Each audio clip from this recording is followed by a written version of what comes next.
I'm Corbett Wall with DV Auction, here with your feeder flash for Friday, July the 23rd, brought to you in part by Vitalix. Increased feed efficiency, decreased feed costs, improved conception rates, increase average daily gain, and increase weaning weights. Get the blue tub, go to Vitalix.com. We got the mid-year inventory report, and it's not that big of a deal, and I don't think the USDA or NASS pays as much attention to it as they do at the end of the year report. And in fact, I wouldn't doubt that a lot of it's kind of like your meter reader on your electric there. If you can't get to it or it's unhandy or whatever, they just kind of guesstimate what it is and put it in, but not really expecting any major market movers. I think all of us will agree that there's less cattle around, and I don't think we're going to see the full effect of it, but I think we could see a little shot in the arm on it.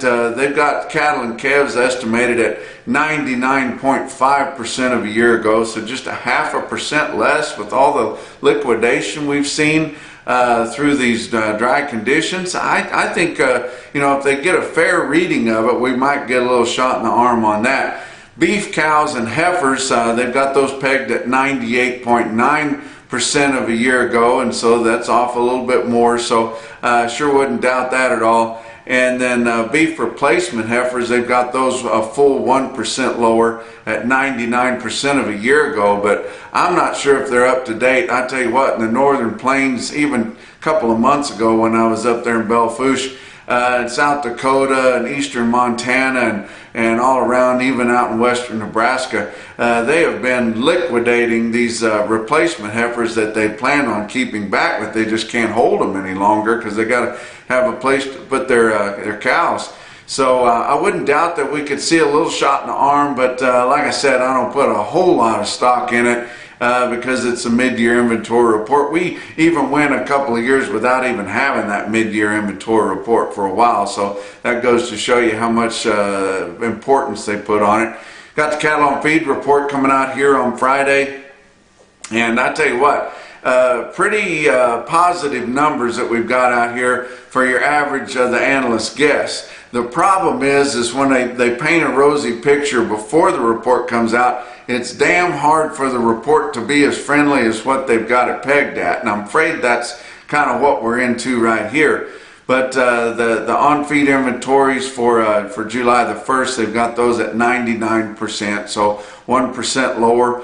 Placements, they've got those down there pretty good. June placements at 94.2%, so that'll be where the rubber meets the road, whether it's friendly or bearish.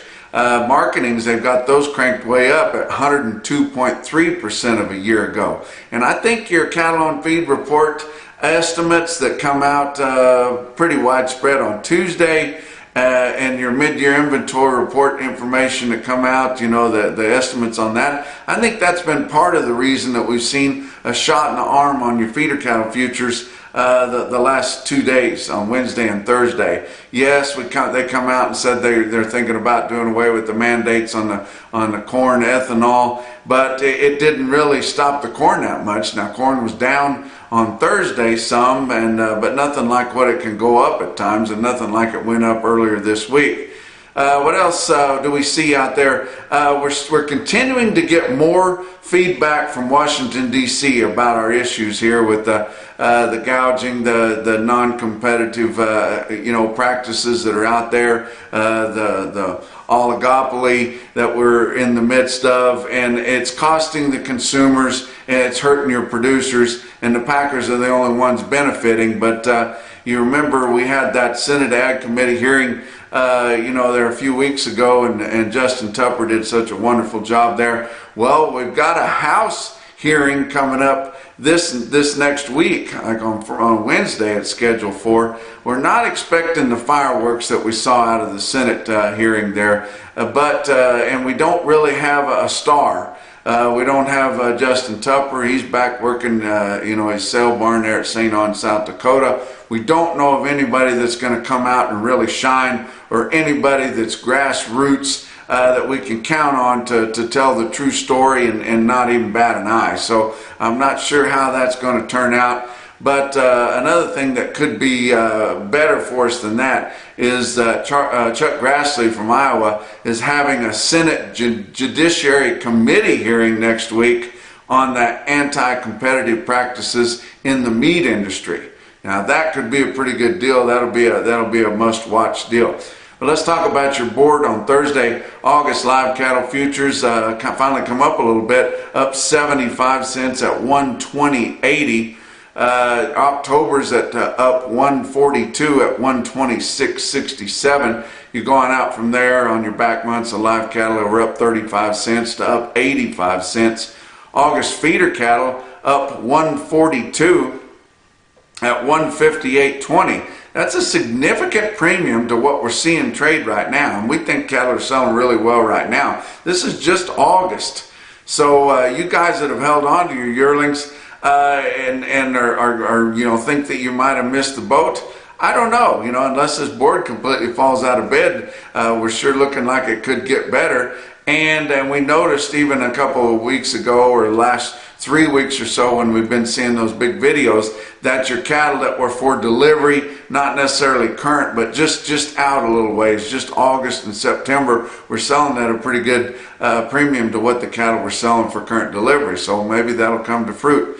How about September feeder cattle futures up $1.40 at 160.70? That sounds pretty good. And that was on your back months. They were up 87 to up 165. So like I said, feeder cattle futures getting a shot in the arm from somewhere, and I think it's from those cattle on feed estimates and from your early estimates of your mid-year inventory. But corn, like I said earlier, was down. New crop December corn down 7 1/4 cents at 561 1/4. Your fat cattle trade, we saw a little bit more trade trickle on, especially in the northern plains. They come up with some numbers there, and credit to those guys in Iowa. They held out. They weren't trading a whole lot. In fact, just a day or so ago, we didn't have but 2,000 traded. Now we've got 16,000 just in Iowa confirmed. But on Thursday, they had 4,600 head confirmed. Like I said, 16,000 for the week. Live sales 123 to 125. That's back where we were, the top of the market from a week ago, but we didn't see that earlier this week. And dress sales from 195 up to that $2 dressed, and it makes us feel good to see that $2 dressed. Now Nebraska didn't fare quite as well. 5,200 head confirmed on Thursday, 22,800 head for the week. Not a lot of live sales, but all we did see was at 120.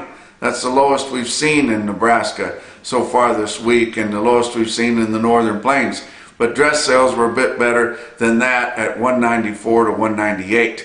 Kansas only about 500 head, 12,400 head for the week. 119 is all we saw. And then Texas just about 600 head, 4,300 head for the week. Some online auction cattle and things, and pretty disappointing prices there at 117 to 118.75.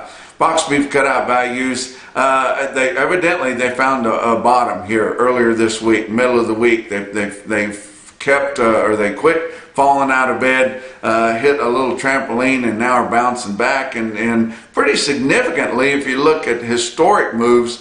But everything's been so volatile here of late. I don't know if you can call it a big move or not, but choice cuts on Thursday afternoon, 266.14. That was up 90 cents. Select was up a square dollar at 249.77. Slaughter, disappointing and going to get worse. 467,000 there through Thursday. That was 12,000 less than last week, 1,000 less than the same week a year ago. And we've got a major planning on being dark on Friday and Saturday, and we're not looking for a big Saturday kill. So that's disappointing.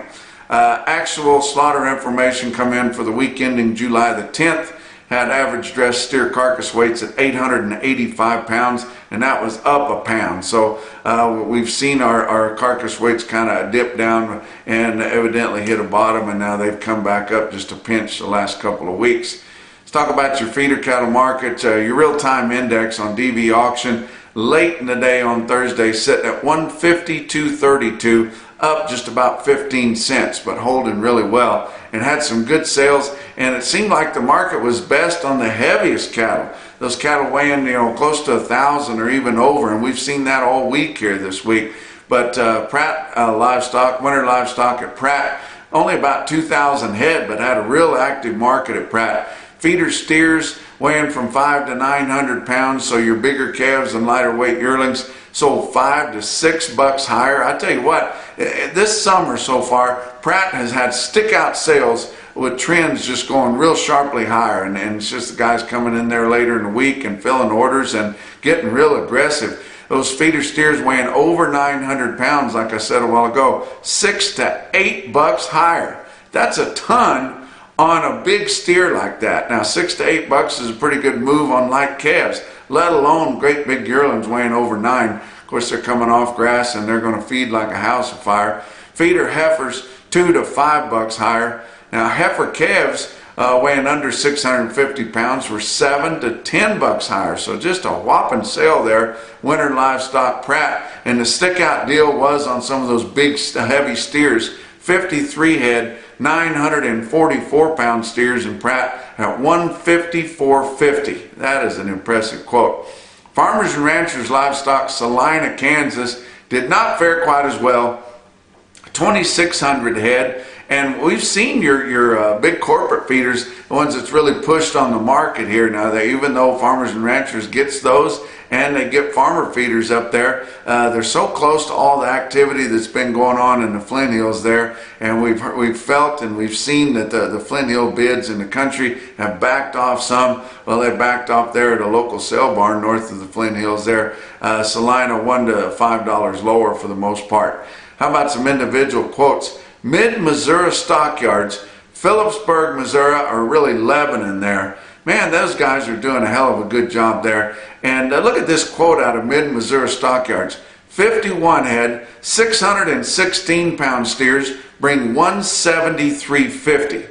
That's a big quote right there in south central Missouri. How about Enid Livestock Market? Dakota Davis there, my friend there, he's doing an awful good job with that mausoleum. He's turned it around. It's the most activity that sale barn has seen since it was built. But Enid Livestock Market sold 65 head of steers, weighed 818 pounds at $157. Wow. But the best quote that I saw anywhere, your Zactran top quote for the day, come out of a market that we don't get to talk about very much, but Glasgow Stockyards in Montana sold 72 head, 808 pound steers. There's no doubt they had to have some kind of a program on them, at least NHTC, but big load of them weighed 808 at $161.50. And that's your feeder flash for Friday.